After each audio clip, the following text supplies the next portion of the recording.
Like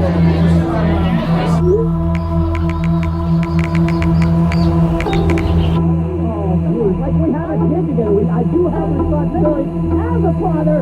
You ask me to as a parent, not to...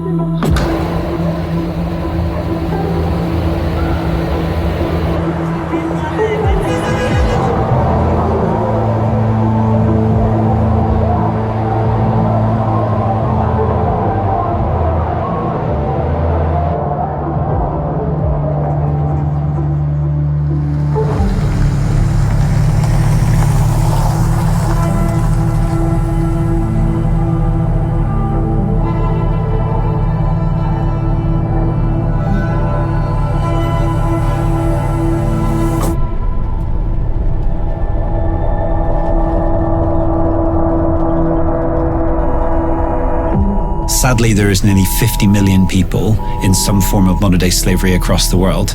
And what we try to do is, first of all, see if we can rescue those individuals. But once we find those victims, if we were just to leave them, it would not actually fulfill the purpose that we need. We need them to move from being a victim to a survivor. You know, rescue is not just an event, it is a process. And we're trying to help them remove the trauma that they've been through.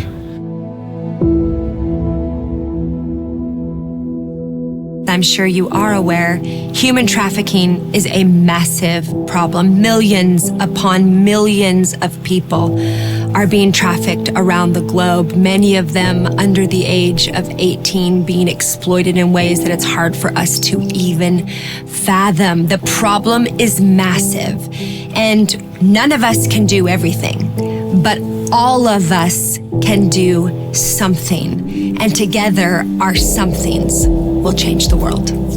Hope for Justice is an anti-slavery organization that currently works across the globe to try and see an end to modern-day slavery, human trafficking, exploitation in all its forms. We do that by looking to prevent this ever happening. So that's part of that is awareness training. It involves us going into communities, working with individual groups. So on the international setting, it might be in places like Ethiopia and Uganda, where on any given week, we have about 10,000 women that meet in groups of 12 for us to create self-help groups, education-based training. We help them understand what modern-day slavery is so their children don't get trapped in it.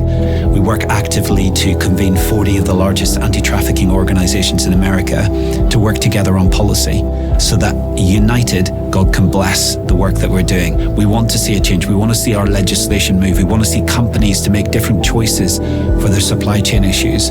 We want to see locally, actually, people found and set free. And then we want to see it stopped. We had a girl called Aubrey, and Aubrey had gone missing.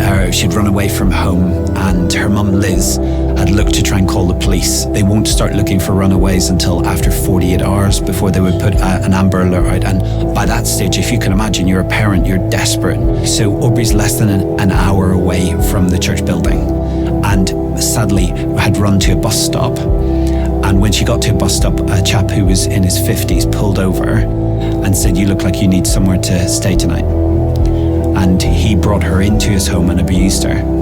Now, when her mum, on the day that she went missing, called our offices, our team go immediately to work. We're bringing the local community together. We're putting up posters. We're going on social media. We're following all of the evidence to try and find her. And within 48 hours, our team had found her in the home of this chap.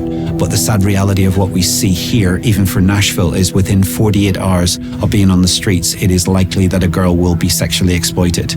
1 in 6 runaways across the whole of the United States ends up being in trafficking. I have a daughter that's almost 14. And the thought that she would be on the streets with no way to get home, being so vulnerable to being approached by somebody that would exploit her and take advantage of her and steal her innocence. I know that for parents that are listening, this can be almost scary and overwhelming. This isn't actually meant to scare you. It's meant to empower you, to know that you can make a difference. People never know really when they give what their giving does, but you don't always get to see directly the impact that can be made. And I would say up front, for anyone who's been helped through Hope for Justice because of the giving, I want to say thank you, because they may never get that opportunity too. Lots of people want to play a part because their heart is moved.